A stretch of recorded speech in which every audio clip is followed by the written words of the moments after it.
The great lecture hall of Virith Academy shimmered with soft blue light. Dozens of young alien students filled the curved rows, their eyes glowing in different colors. The air hummed with quiet energy from floating holoscreens. Today was not an ordinary day. Everyone was waiting for Professor Turrell, the oldest and most respected xenobiology instructor in the academy. He was famous for teaching about dangerous worlds, especially the ones no sane being would visit. As the door slid open, silence fell. Professor Turrell entered, his long silver robe flowing behind him. His scaled hands carried a small device glowing faintly red. He placed it on the table and turned to face the class. His eyes were dark and serious. "Today," he said slowly, "we will discuss the most terrifying planets in the galaxy, the Deathworlds." A low murmur ran through the hall. Even the bravest students shifted uneasily. Everyone had heard stories about Deathworlds, planets so harsh that life should not exist there, and yet somehow it did. Professor Turrell pressed a button on his device, and a hologram appeared above him. The class gasped. It showed a storm raging across a blue-green planet, lightning splitting the sky. Waves taller than towers crashed against dark cliffs. "This," Turrell said, pointing with a clawed finger, "is Earth. It is one of the most dangerous known Deathworlds." A few students whispered in shock. "It looks so beautiful," one said softly. "Beautiful." The professor smiled grimly. "Only from a distance. This world has countless dangers. Its gravity crushes weaker species, its weather can kill in minutes, and its beasts can hunt you before you even smell them." He tapped the air again, and another image appeared, a massive four-legged creature with sharp teeth and fur stained with blood. The students flinched. "This animal," Turrell said, "is called a bear. On Earth, it is not even the deadliest predator." Nervous laughter spread through the room. "What could be worse than that?" asked a young green-scaled student in the front. The professor turned toward him. "Many things," he replied. "Some creatures on that planet do not rely on claws or fangs. They build traps.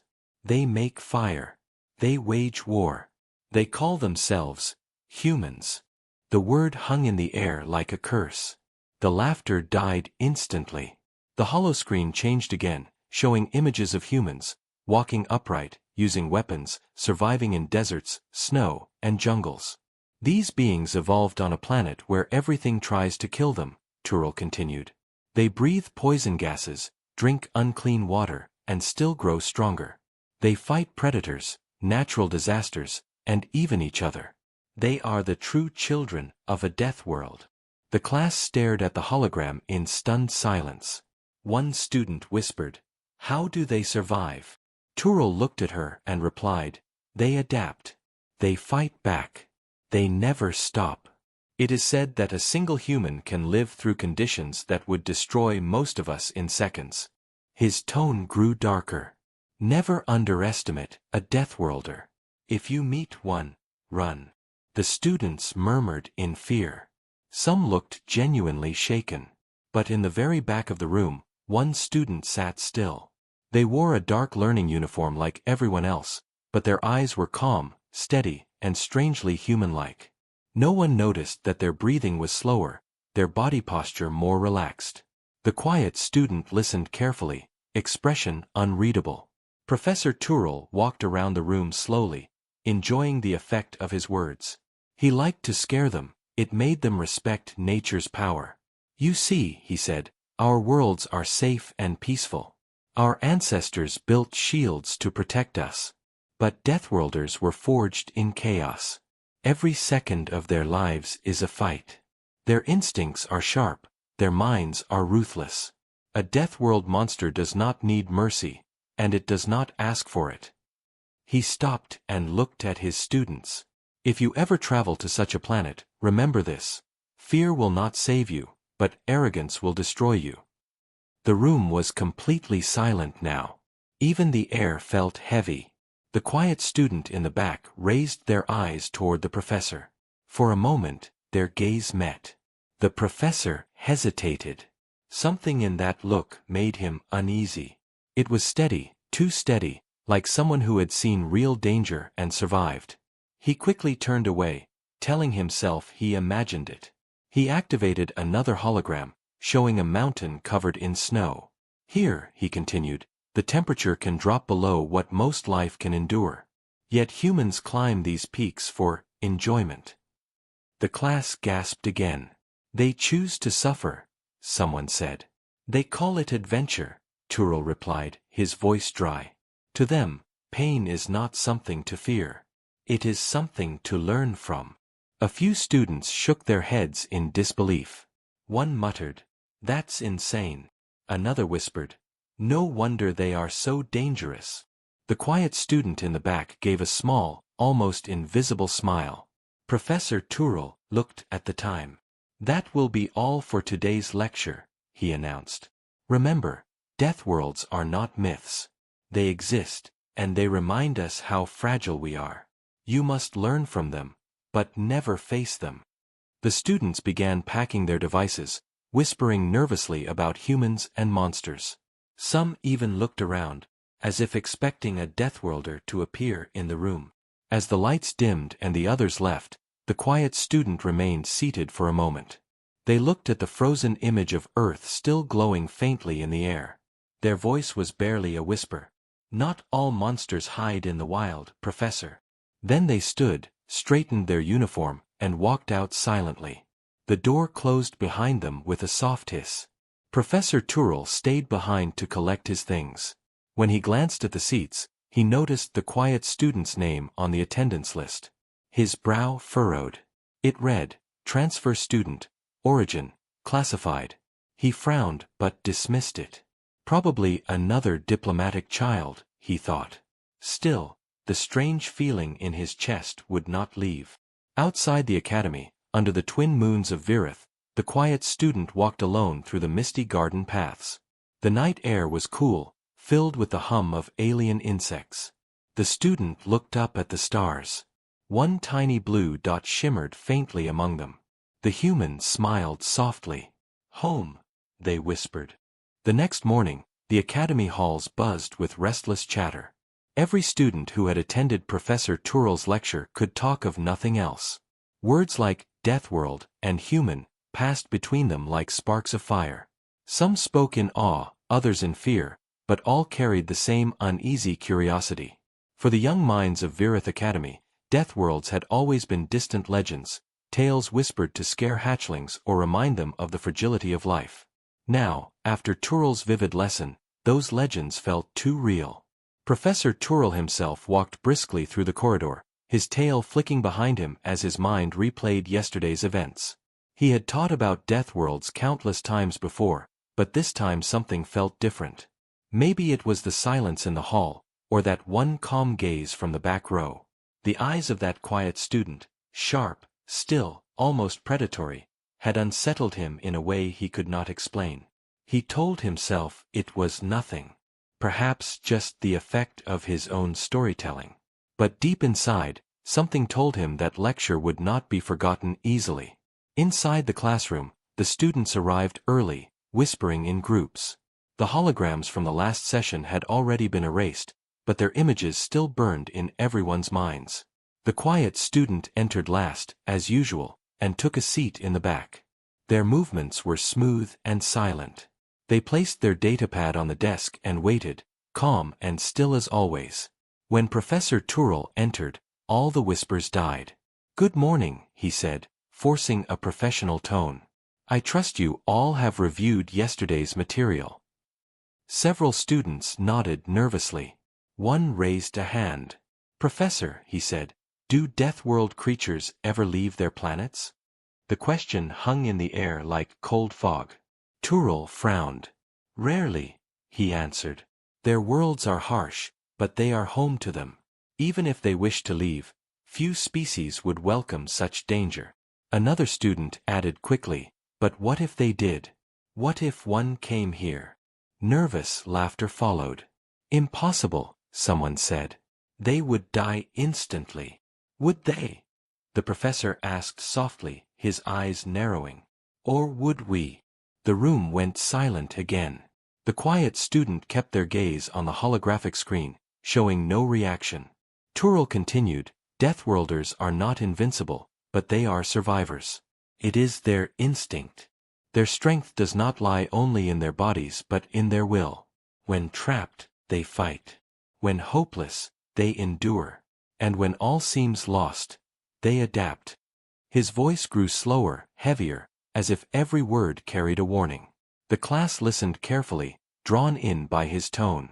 The quiet student leaned slightly forward, expression unreadable. Tyrrell activated a hollow projection of a human settlement. Small buildings, smoke rising, the mark of survival carved into every structure. See this, he said. No shields. No energy barriers. No planetary protection.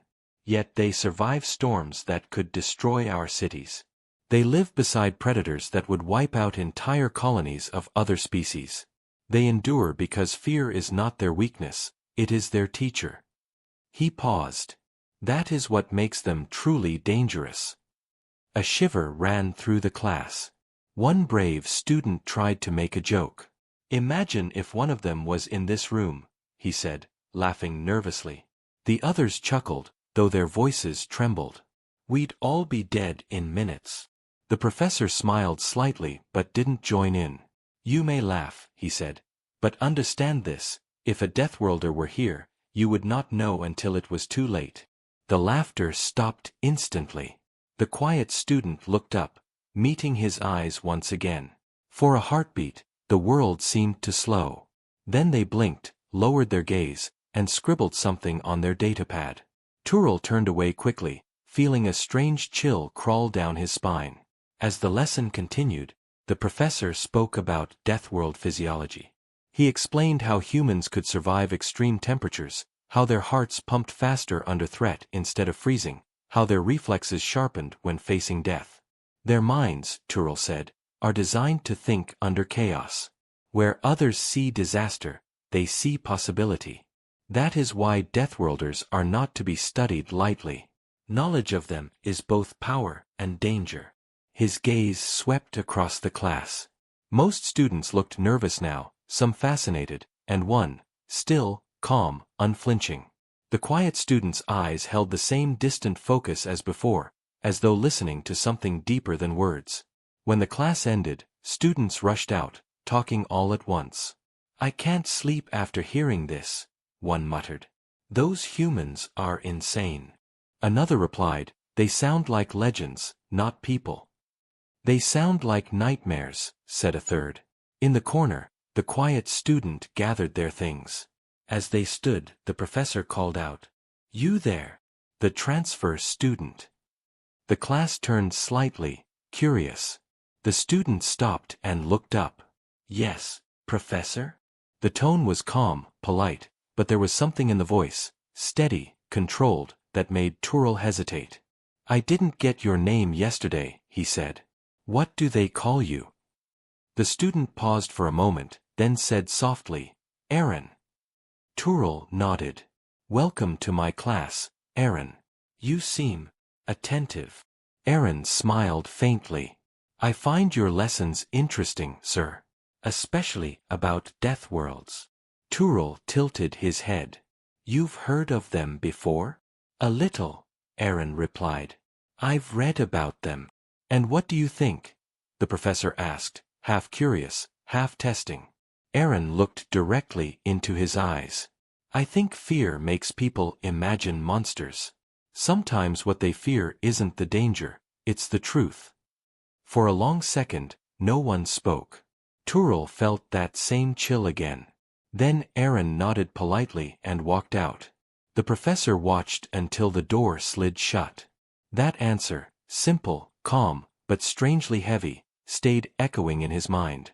Later, in the staff lounge, he tried to dismiss it.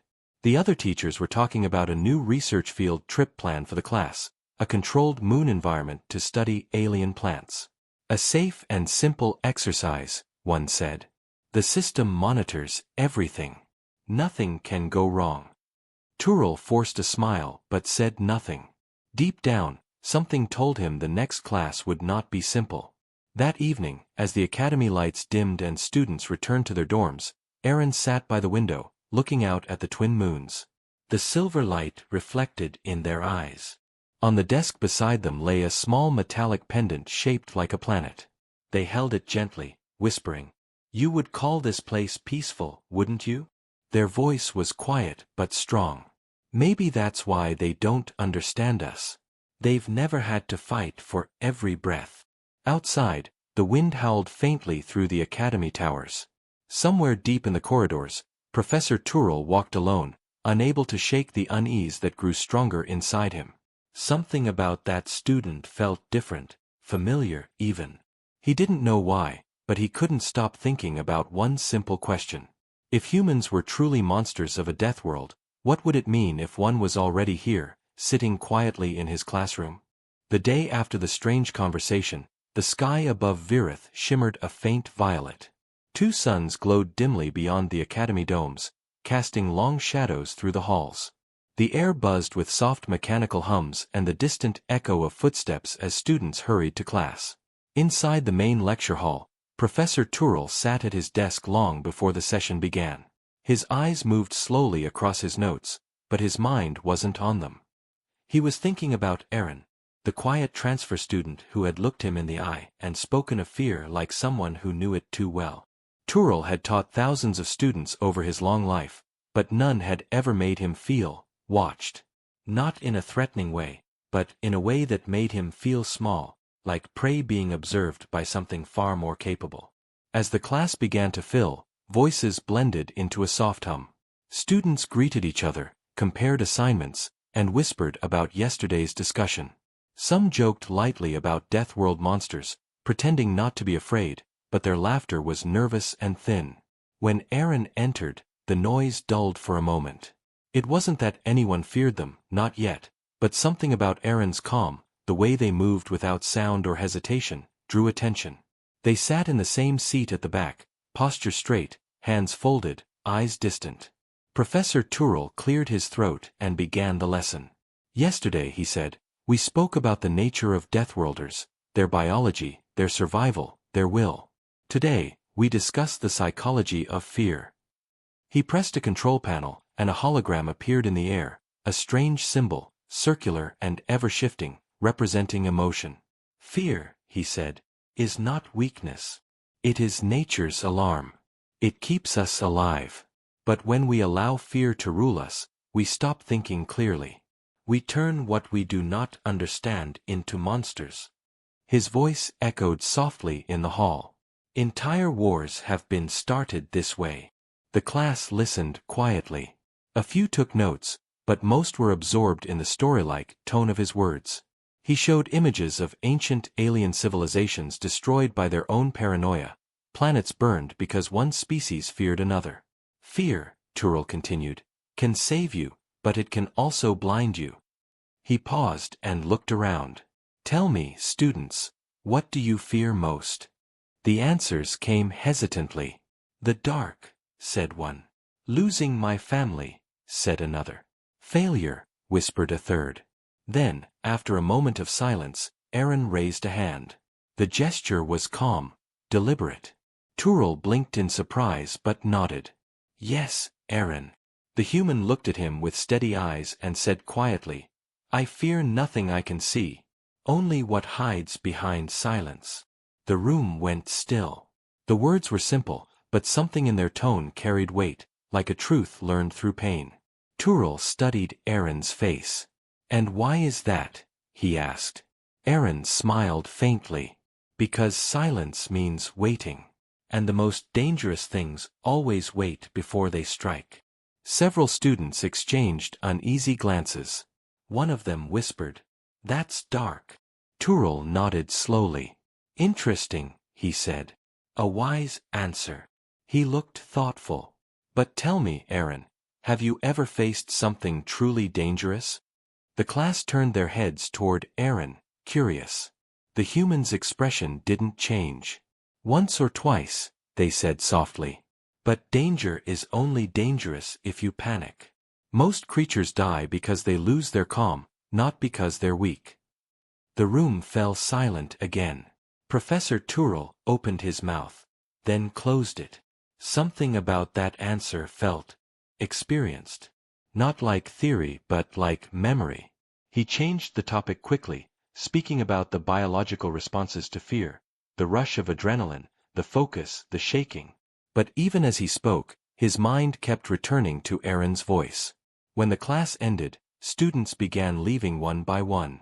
Tyrrell gathered his notes slowly, lost in thought. Aaron, as usual, stayed behind for a few seconds, checking their datapad. The professor hesitated, then called out, "Aaron, a moment, please." The student looked up and approached the desk. "Yes, Professor?"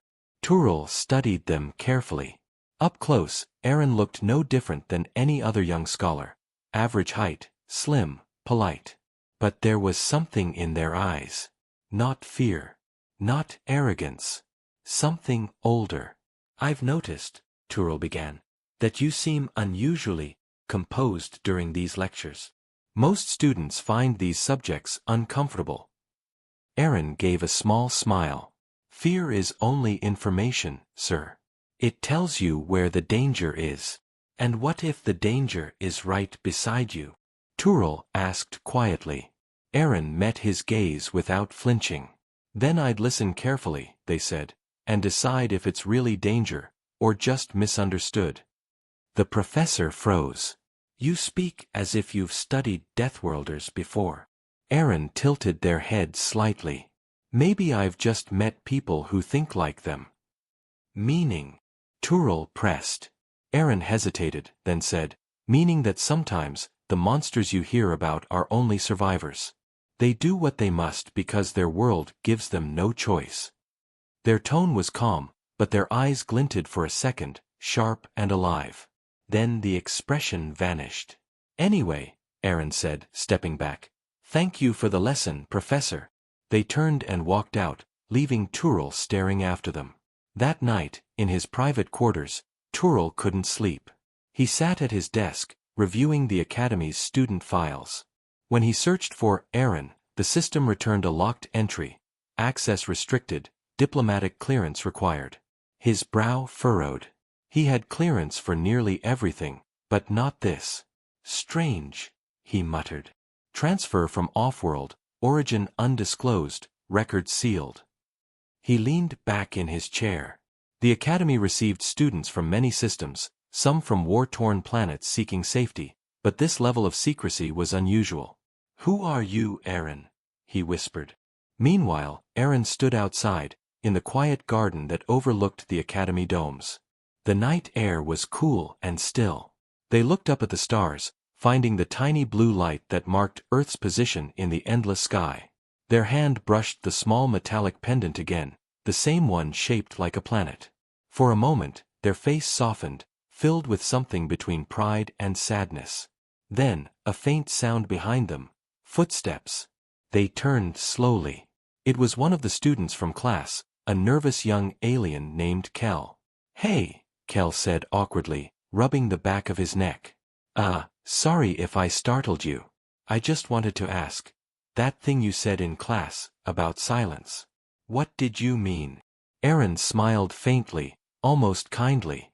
"It means you should never assume you're safe just because it's quiet," they said.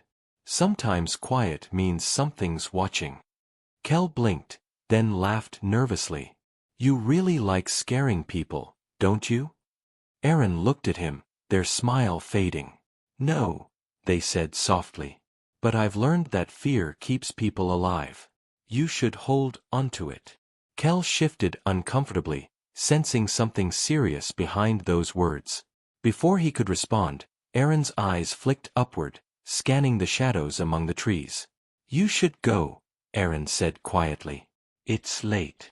Kel nodded quickly and left. When he was gone, Aaron looked back at the sky again, expression unreadable. Inside his room, Professor Tyrrell finally closed his datapad and rubbed his temples. His instincts told him something important was happening, something just out of sight. The research shuttle glided silently through the misty atmosphere of the moon Virith 12. Its metallic wings shimmered against the pale sunlight, casting faint reflections across the domes below. Inside the cabin, the students of Professor Tyrrell's class murmured with a mix of excitement and nerves. They had all been told this was a simple study trip, a safe mission to collect samples of local flora. The moon was peaceful, a laboratory world controlled by the Academy. Nothing lived here naturally. Every organism had been imported and carefully observed. Or so they believed. Professor Tyrrell sat at the front, his eyes scanning the group. His expression was calm, but a quiet unease coiled in his chest. He had not been able to shake the thoughts of Aaron and the secrecy surrounding their file. He kept telling himself it was just curiosity, yet part of him feared the truth. Aaron sat near the back, quiet as always, looking out the shuttle window. The silver surface of the moon stretched endlessly, dotted with glowing plants and faint mist. The view reminded them of something far away and much harsher. The hum of the engines filled the silence. A student beside them tried to start a conversation. "You think we'll see anything dangerous down there?"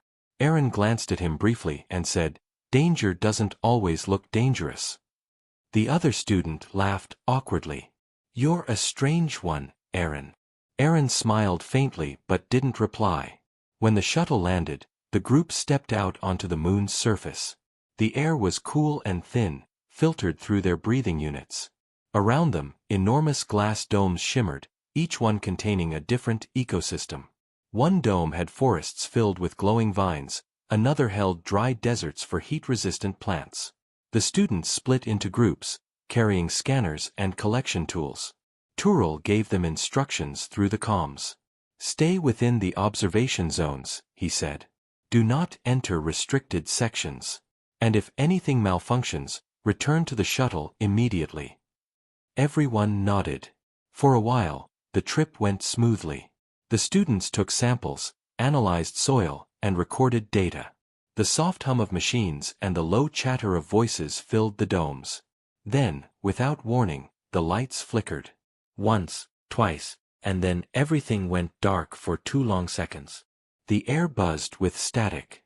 "Probably a minor power fluctuation," Tyrrell said quickly, though his voice sounded tighter than usual. The lights came back, but half the monitors glowed red. The systems began to beep in warning tones. "Containment field unstable," a robotic voice announced. "Security drones activating." The students froze. "Professor," one asked nervously, "what's happening?" Tyrrell hurried to his wrist console, scanning the alerts. "There's been a systems error," he said. "Stay calm. Stay in groups." Through the glass walls, faint shapes began to move, mechanical forms with sharp metal limbs. They were the Academy's Predator drones, used for controlled simulations, but they weren't supposed to activate now. The drones' eyes glowed crimson as they crawled through the fog, scanning for movement. One of them turned its head toward the students. Its targeting light flashed. "Professor!" someone screamed. "It's coming this way!"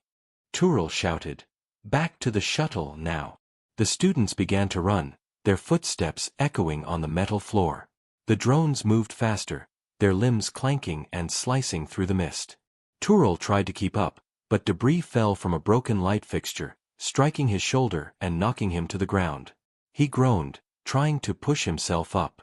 A shadow loomed over him, a drone, its metallic claws unfolding. The red light in its eyes reflected off his terrified face. He reached for his communicator, but his hands shook. Then, a blur of motion flashed in front of him. The drone stopped suddenly, its claws frozen mid-swing. Something struck it so fast that the machine's head snapped sideways with a metallic crunch. Sparks exploded into the air. The other drones turned instantly, targeting the movement. Aaron stood between Tyrrell and the advancing machines. Their breathing was steady, their stance solid. Without a word, they lunged forward. One drone fired a bolt of energy, but Aaron moved before the flash even reached them, rolling aside and slamming a fist into its core. The metal cracked like glass. Another drone leapt, claws slashing, but Aaron caught it mid-air and threw it into the wall with impossible strength. The other students watched in stunned silence. No normal being could move like that. Not with such precision, such speed. Professor Tyrrell stared, half in awe, half in disbelief.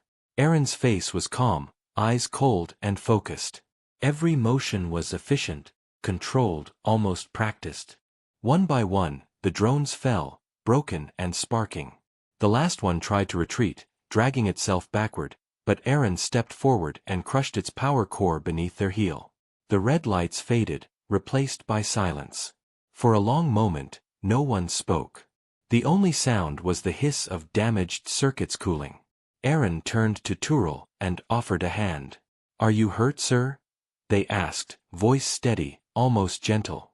Tyrrell hesitated before taking it. Their grip was strong, too strong for someone of their size. I'm fine," he said weakly. "How did you—" He stopped. There was no scientific explanation that made sense. Aaron brushed dust from their uniform and looked at the destroyed drones. "They weren't supposed to activate," they said. "Someone needs to fix the main system before more come online." Tyrrell stared at them. "Aaron," he said slowly, "what are you?" For the first time, the human's calm expression shifted. They looked directly into his eyes. "I'm from Earth," Aaron said quietly. The words hit like a thunderclap. The students gasped. One of them dropped their scanner. "Earth," someone stammered. "You mean, you're a Deathworlder?" Aaron didn't answer. They simply turned toward the dome's control panel and began resetting the systems with precise, confident motions. Tyrrell's mind raced. All his lectures, his warnings, his fears, they were standing right here in front of him, helping him, protecting him. He felt both terrified and humbled. He watched as Aaron worked, their hands steady even as alarms continued to flash. The realization hit him slowly. This monster he had warned his students about was no monster at all. They were the reason anyone was still alive. When the system finally stabilized, the emergency lights flickered back to normal. The drones were down, the air silent again. The students gathered near the professor, shaken but unharmed. Aaron stood a little apart, staring at the broken machines. Tyrrell stepped closer. "You saved us," he said quietly. Aaron didn't look at him. "I just did what needed to be done." "No," Tyrrell replied. "You did more than that." As they walked back to the shuttle, the professor couldn't stop glancing at Aaron. The student everyone had feared, the one whose presence had unsettled him, had proven stronger and braver than anyone in the class. And yet, as they lifted off from the moon, Tyrrell couldn't shake the feeling that this was only the beginning. He looked out the window at the endless stars, his mind spinning with one haunting thought: if one human could do this alone, what were the others like? The shuttle's engines hummed softly as it carried the shaken class back to Virith Academy. No one spoke. The silence was heavy, filled with disbelief and fear. The students sat rigid in their seats, occasionally glancing toward the back of the cabin where Aaron sat alone, eyes closed, hands resting calmly on their knees. Professor Tyrrell sat opposite them, trying to make sense of what he had just witnessed. The image of Aaron tearing through metal drones like paper replayed again and again in his mind. He had studied hundreds of species, analyzed their physical limits, and lectured for years about Deathworlders, but seeing it with his own eyes was something else entirely. It was not rage or chaos that powered Aaron. It was control. Cold, calculated, effortless control. That was the most terrifying part. The shuttle landed quietly at the Academy's main dock. As the doors opened, the students filed out, whispering among themselves. Tyrrell stayed seated for a moment, watching Aaron. The human finally opened their eyes and looked at him. "We should report what happened," Aaron said calmly. "The drones were malfunctioning. That shouldn't have been possible." Tyrrell blinked, his throat dry. Yes, of course," he replied. "I'll handle it." Aaron nodded and walked out, disappearing into the corridor.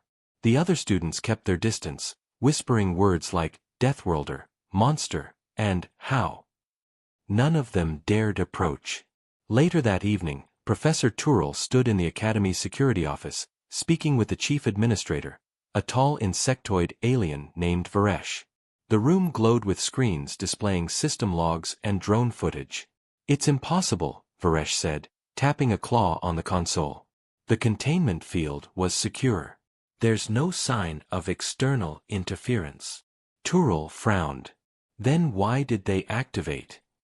Unknown, Varesh admitted. But more concerning is this. He turned one of the screens toward Tyrrell. The footage replayed the moment Aaron fought the drones. Tyrrell's stomach tightened. Each movement was perfect, fluid, precise, like a soldier trained for war. You said this was a student, Varesh hissed. That's not a student. That's a weapon. Tyrrell closed his eyes briefly. Aaron saved us, he said. Without them, we'd all be dead. Saved you, Varesh snapped. Or exposed themselves. You realize what this means. If that student truly is from Earth, we have a Deathworlder inside the academy. The word echoed harshly. Tyrrell felt anger rising. You speak as if that's a disease.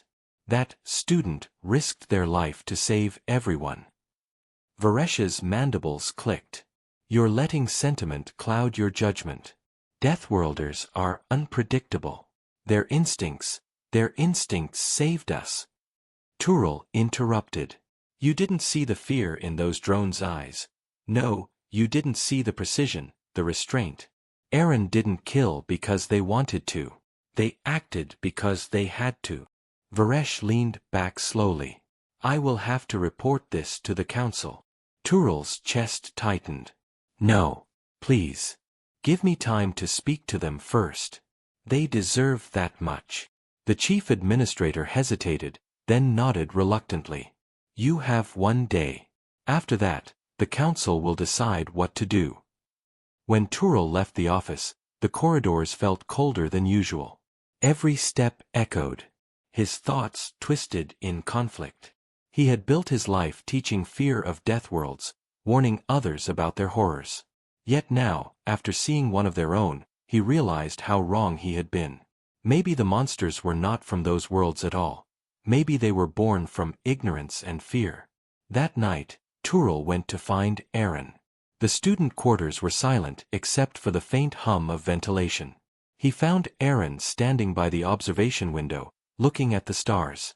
Their reflection shimmered faintly against the glass. Professor, Aaron said without turning. You've come to ask questions. Yes, Tyrrell replied quietly. I need to understand. He stepped closer.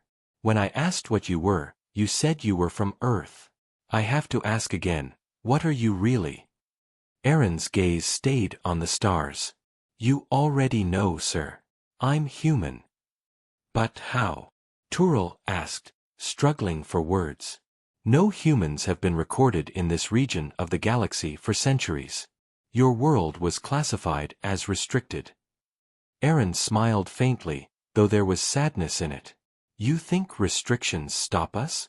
Humans have always gone where they're told not to. We travel, we explore, we survive. That's what we do. They turned to face him fully now. Their eyes, deep and steady, seemed to hold an entire storm inside them. You called us monsters, Aaron said softly. You told your students to fear us. But tell me, Professor, did I look like a monster when I saved them? Tyrrell swallowed hard. No, he admitted.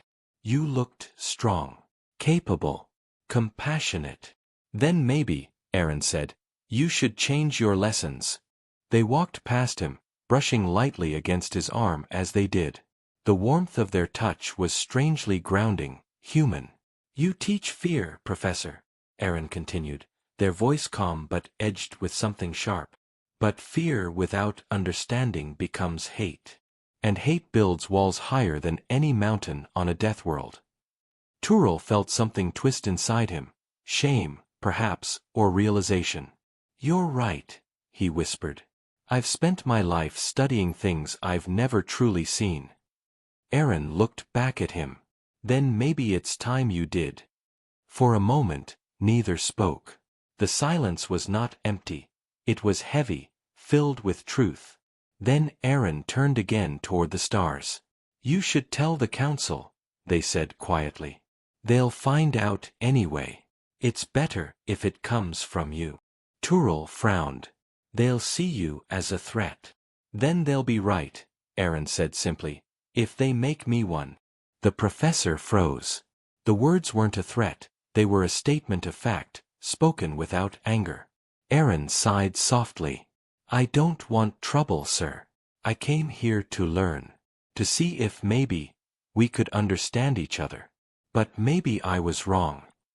Tyrrell stepped forward. No, he said firmly. You're not wrong. You've already changed something in me. Aaron looked at him curiously. What's that? You made me question everything I believed.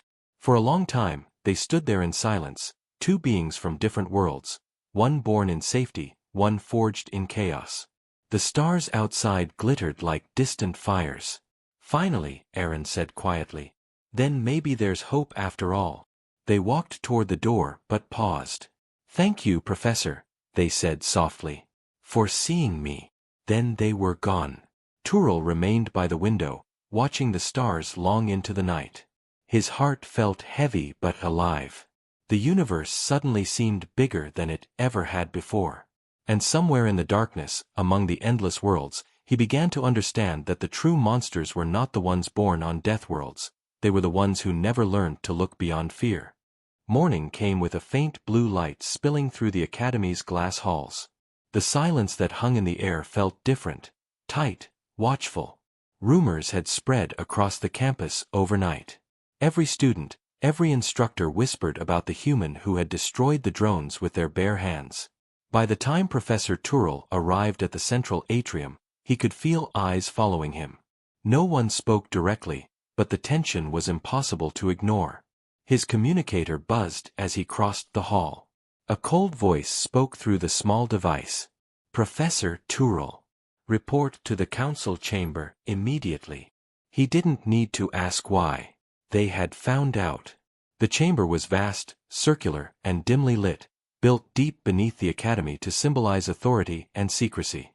7 figures sat upon elevated seats, their faces shadowed by the glowing emblems of the Galactic Council. In the center of the room, a faint energy field shimmered, used to restrain or protect, depending on who stood inside it. When Tyrrell entered, the field hummed faintly, recognizing his ID signature. The central figure, Counselor Ravik, a being of translucent energy and faint light, leaned forward. Professor Tyrrell. The voice echoed, smooth yet sharp.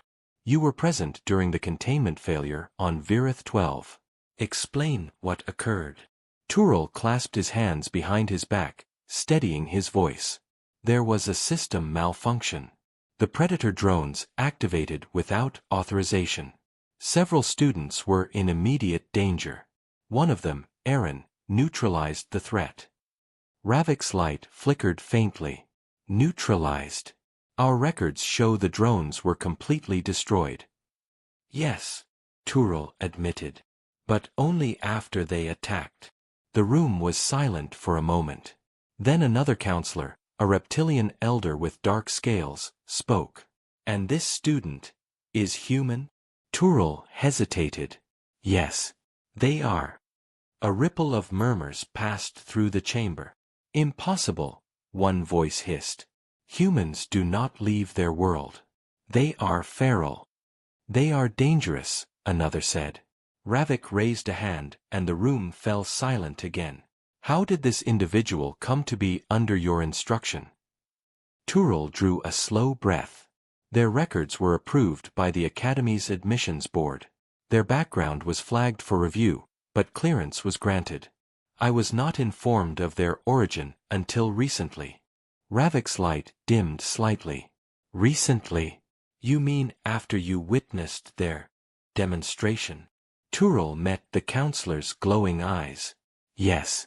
But that demonstration saved every student on that mission, including myself. The reptilian elder's tail twitched. Saved you, perhaps. Or revealed themselves. Do you understand what a Deathworlder represents, Professor? They were born in a place where gravity crushes metal, where air burns, where predators never stop hunting. They do not think as we do. They do not value peace as we do. Tyrrell's voice rose, steady but defiant. With respect, Counselor, I have seen what fear does to intelligent minds. We call them monsters because we don't understand them. But Aaron, this human, acted with restraint. They could have killed those drones in seconds, but they didn't. They made sure no one was hurt. The chamber grew quiet again. Ravik's voice softened, almost curious. You defend them. I speak the truth, Tyrell replied. And the truth is, they deserve to be heard. Ravik leaned back. Then bring them. Moments later, the great doors opened. 2 guards entered with Aaron walking calmly between them. There were no restraints, but the energy in the room shifted instantly, uneasy, tense. Aaron looked around slowly, their expression unreadable. The counselors studied them as if observing a dangerous creature in a cage. Ravik's voice echoed again. State your name and origin. Aaron, the human said simply. Born on Earth. The murmurs started again. Ravik's light pulsed. Do you understand the danger your kind represents? Aaron's gaze lifted, calm but sharp. Do you? They asked. The chamber fell silent. The question was not shouted, not angry, just simple and heavy. Ravik's light flickered faintly, almost uncertain. Explain yourself. Aaron took a slow step forward, their voice clear and controlled. You call us dangerous because we survive things others can't. You fear what you don't understand. But survival isn't the same as violence. My world made us strong, yes, but strength isn't evil. One of the counselors hissed. And what of your history? The wars? The destruction? Aaron didn't look away. Every species here has blood on its hands. You just learned how to hide yours better. The reptilian elder slammed a clawed hand on the table. Insolence! But Ravik raised a hand again, stopping the outburst. The luminous figure studied Aaron closely. Then tell us, human, why are you here? What purpose brings a Deathworlder to our academy? Aaron's answer was simple. To learn. To see if peace was something more than a story. Their tone softened. I wanted to understand how the rest of the galaxy lives, how you live without fighting every day to survive. But instead, I learned how much fear still controls even the most civilized minds. The chamber went still. Tyrell could feel the weight of every word pressing into the counselors. Ravik's voice was quieter now. You speak boldly for someone surrounded by those who could end you with a thought. Aaron looked at him without fear. If you think killing me will make you safe, then you've already proved my point. Ravik's light dimmed, flickering faintly as though uncertain. Tyrell stepped forward slightly. Counselors, he said. This student's actions speak louder than their origin. Without them, we would have lost lives. If we condemn them for their strength, we prove that we've learned nothing from the mistakes of our past. The reptilian elder growled softly. We cannot risk contamination. The other students are afraid. Then teach them, Tyrell said sharply. Teach them to see beyond fear instead of feeding it. Ravik looked from Tyrell to Aaron and then back. The silence stretched for a long time before the counselor finally spoke. The human will remain under observation, he said slowly. Restricted from off-world travel and combat zones. Any further incidents will result in immediate exile. Aaron nodded once. Understood. Their voice carried no bitterness, only calm acceptance. Ravik turned to Tyrell. Professor, you will be held personally responsible for their conduct. If they falter, it will be your career, and perhaps your freedom, that falls with them. I accept, Tyrell said without hesitation. The chamber's lights dimmed as the meeting ended. Guards escorted Aaron out, though they did not touch them. When the doors closed behind them, the murmurs began again, words like dangerous, unnatural, and Deathworlder echoing softly. As they walked through the empty hallways, Tyrell finally spoke. You handled that well. Aaron gave a faint smile. I've had worse conversations. They're afraid of you, Tyrell admitted. Everyone is. Aaron looked ahead. That's fine, they said quietly. Fear is where understanding begins, if someone's brave enough to look past it. Tyrrell stopped walking for a moment, watching them move ahead. For the first time since meeting Aaron, he realized that maybe, just maybe, the galaxy's greatest lesson wasn't about fear, it was about courage. And that lesson had only just begun. Days passed after the council hearing, but the tension within the academy didn't fade. If anything, it grew sharper, heavier. Whispers followed Aaron wherever they went. Conversations stopped when they entered a room, and some students avoided making eye contact at all. Even those who once worked beside them now took the long way around corridors. Aaron didn't react. They moved through the silence like it was air, calm, distant, unbothered. But inside, something had changed. They could feel the eyes watching, the distrust pulsing beneath every glance. Humans were used to surviving on hostile worlds, but this was a different kind of hostility. Cold, quiet, civilized fear. Professor Tyrrell tried to act as if everything was normal. He continued his lectures, graded assignments, and kept his tone steady. Yet every time he saw Aaron sitting at the back of the class, a sense of unease settled in his chest. Not fear, never fear of them, but fear for them. The council's words still echoed in his head. You are responsible for them. It was more than a warning, it was a threat. One wrong move, and Aaron would be expelled, or worse. That afternoon, Tyrrell found Aaron in the simulator lab, standing before one of the training pods. The holographic screens around them glowed faintly, showing battle simulations paused mid-motion. You're not supposed to be here without clearance, Tyrrell said, stepping inside. Aaron didn't look away from the screen. I'm not running combat drills. Just observation. Observation of what? Tyrrell asked, frowning. Of how you teach survival, Aaron replied. Your methods. They train minds to fear before they understand. It's like teaching someone to scream before they can think. Tyrrell sighed, moving closer. You're not wrong, he admitted. But this is how the academy operates. We teach defense, not empathy. Aaron turned slightly, their expression unreadable. Then maybe that's the problem. They paused, eyes narrowing at the flickering simulation. Fear makes easy soldiers but terrible people. Before Tyrrell could respond, the lab door hissed open. 2 security officers stepped inside, their uniforms marked with the council's insignia. Professor Tyrrell, one said sharply. The council requests your immediate presence. Both of you. Tyrrell's stomach tightened. Why? There's been an incident, the officer replied. Another drone system failure, this time inside the academy walls.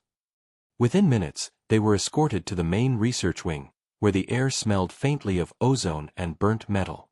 The hallway lights flickered as technicians rushed around, repairing damaged panels. At the center of the corridor lay the wreckage of 3 security drones, crushed, torn apart as if ripped by invisible claws. Tyrrell knelt beside one of them, examining the shattered core. The metal edges weren't cut cleanly, they were bent and warped, as though twisted by immense pressure. What happened here? He asked. One of the officers spoke stiffly. The internal defense system malfunctioned. The drones turned on each other and self-destructed before reaching the main hub. No casualties, but the council suspects sabotage. Tyrrell looked up sharply. Sabotage? By whom? The officer's gaze shifted toward Aaron. That's what we're here to find out. Aaron didn't flinch. You think I did this? The officer's mandibles twitched. The timing is convenient. Another system failure right after your display of strength. Tyrrell rose quickly. That's absurd. Aaron has been under supervision since the hearing. They haven't left campus. The officer ignored him, focusing on Aaron. We'll need to run a full energy scan. Standard procedure. Aaron met the officer's eyes steadily. If it will clear your doubts, fine. Do it. They led Aaron to the scanning chamber, a sterile white room humming with energy. Tyrrell followed close behind, unwilling to let them face this alone. As the machine powered on, Beams of light traced across Aaron's body, measuring molecular energy signatures. When the process ended, the results flickered across the display. No foreign energy readings, no tampering signals. Aaron was clean. The officer's expression soured slightly. Then who did this? Before anyone could answer, the station lights dimmed again. The air crackled with static, and the emergency alarms began to wail. Containment breach detected in Research Bay 4, a robotic voice announced. Security lockdown initiated. Turel's heart pounded. That's impossible, he whispered. That section's restricted. The officer barked into his communicator. All units to Bay 4 now. They ran through the trembling corridors as red warning lights pulsed overhead. When they reached the bay, the sight froze them all. The walls were scorched black, metal panels melted like wax. A massive containment capsule stood shattered in the center, its interior dripping with viscous green fluid. Whatever had been inside was gone. What was kept here? Turel demanded. The officer's voice was tight. Experimental predator specimens, Deathworld fauna. Turel felt his blood run cold. You brought those creatures here? They were under maximum restraint, the officer snapped. Nothing could break those seals. Something did, Aaron said quietly. Their eyes scanned the shadows, alert, focused. The faint sound of movement echoed from the far end of the chamber, slow, scraping, wet. A technician screamed as a dark shape lunged from the smoke. The creature was unlike anything the students had studied. Long, skeletal limbs covered in spiked carapace, eyes glowing faint yellow. It was fast, impossibly fast. Before the officers could fire, it struck one, sending the body crashing into a console. The others opened fire, plasma bolts lighting the room. The creature moved like liquid shadow, weaving through the shots. Aaron was already moving. They grabbed a fallen energy rifle, rolling behind cover. Professor, get everyone out, they shouted. That thing isn't stopping. Turel hesitated, frozen between fear and disbelief. The memory of the moon's drones flashed through his mind, how Aaron had fought, precise and calm. I'm not leaving you, he yelled. You have to. Aaron snapped. If it reaches the main hall, no one will survive. The creature lunged again, its claws slicing through the air. Aaron leapt to meet it, firing a burst that struck its chest. The impact barely slowed it down. They ducked under its next strike, driving the rifles but into its jaw. The metal cracked, but the creature kept coming. Its strength was monstrous, its movements unpredictable. Sparks and plasma bolts filled the air. Turel finally snapped into motion, pulling the remaining officer toward the exit. Seal the door, he ordered.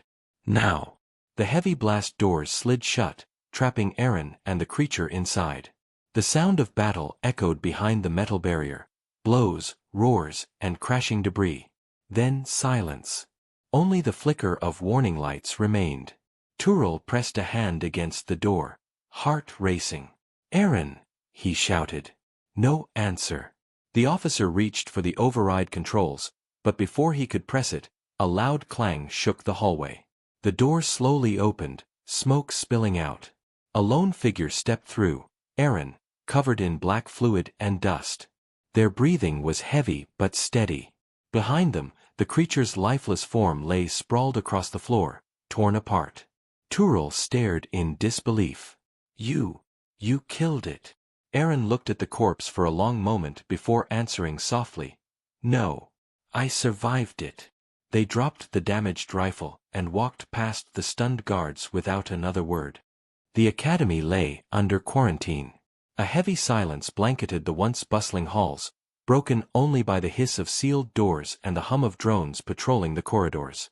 The lights had dimmed to a pale blue, emergency protocol. Students were confined to their dormitories, and no one was permitted to leave. Rumors spread faster than light. Some said the escaped creature had infected others before dying, some claimed there were more of them loose.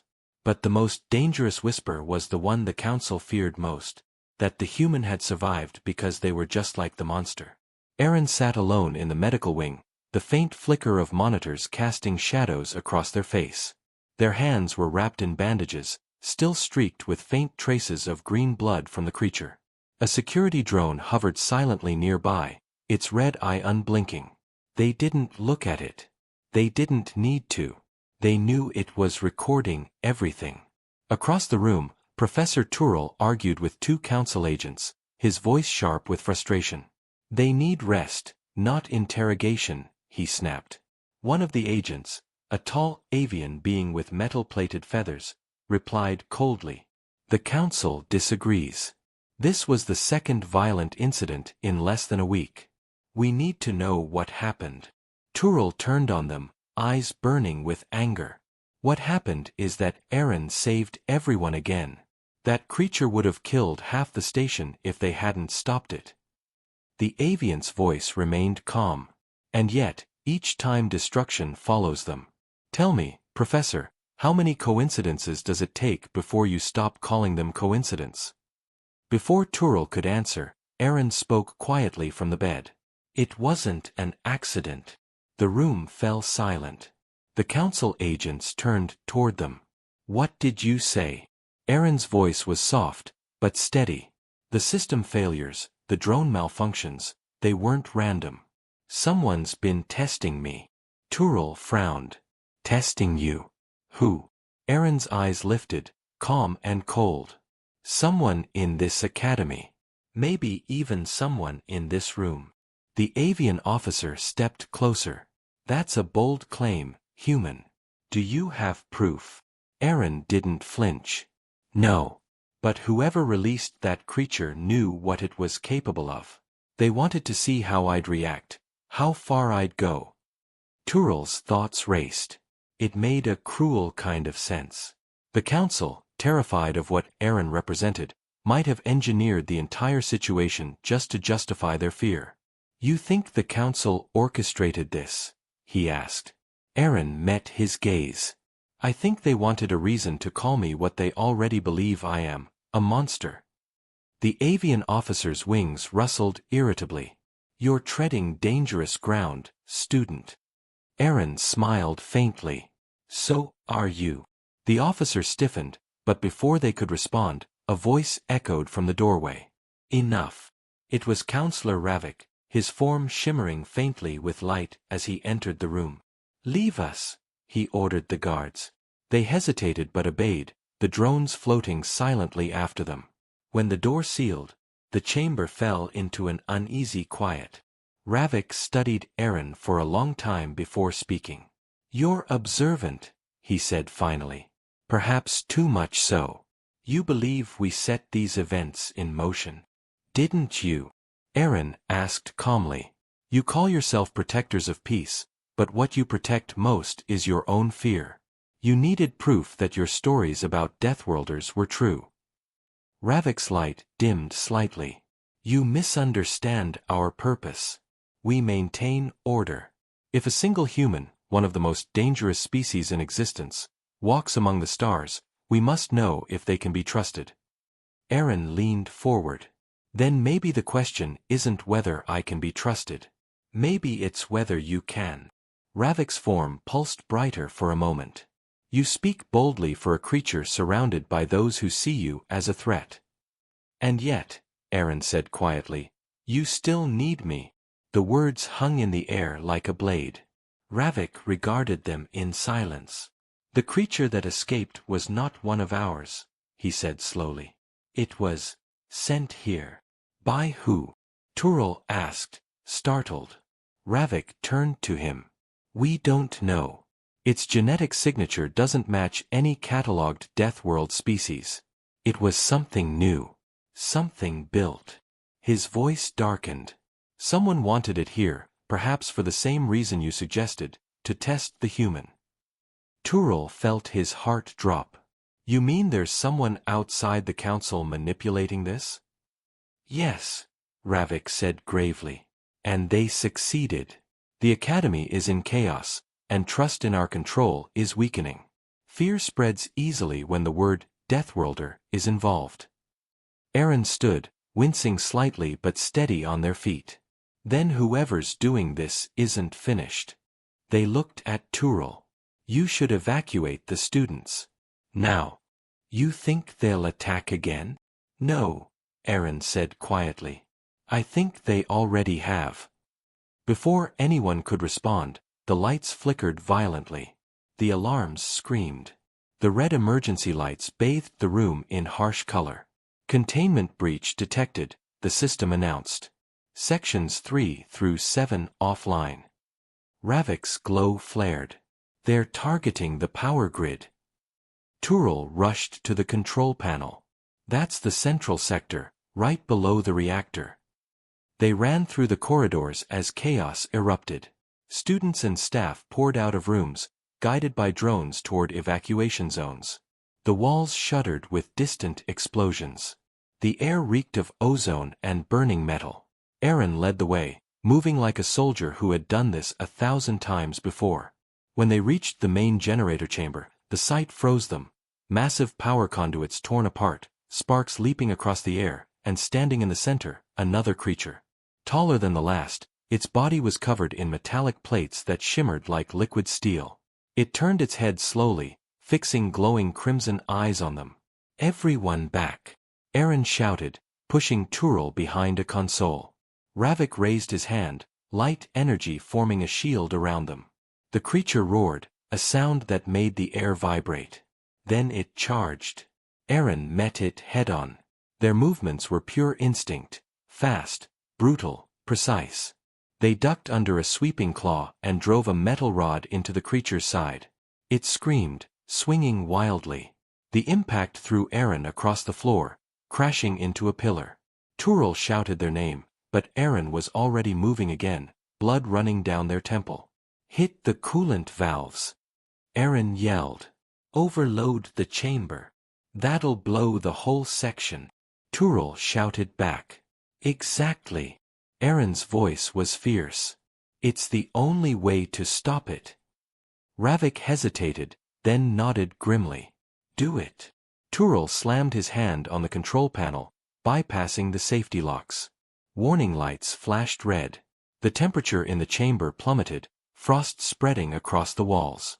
The creature screeched as ice formed along its limbs. Aaron charged one last time, leaping onto its back, driving the rod deeper into its core. Now! They shouted. Tyrell hit the final command. The coolant lines exploded. The entire chamber erupted in a burst of white mist and light. The blast knocked everyone off their feet. When the smoke cleared, the creature was gone, frozen solid, shattered across the floor. Aaron lay motionless near the far wall. Tyrell crawled to them, his hands shaking. Aaron, please.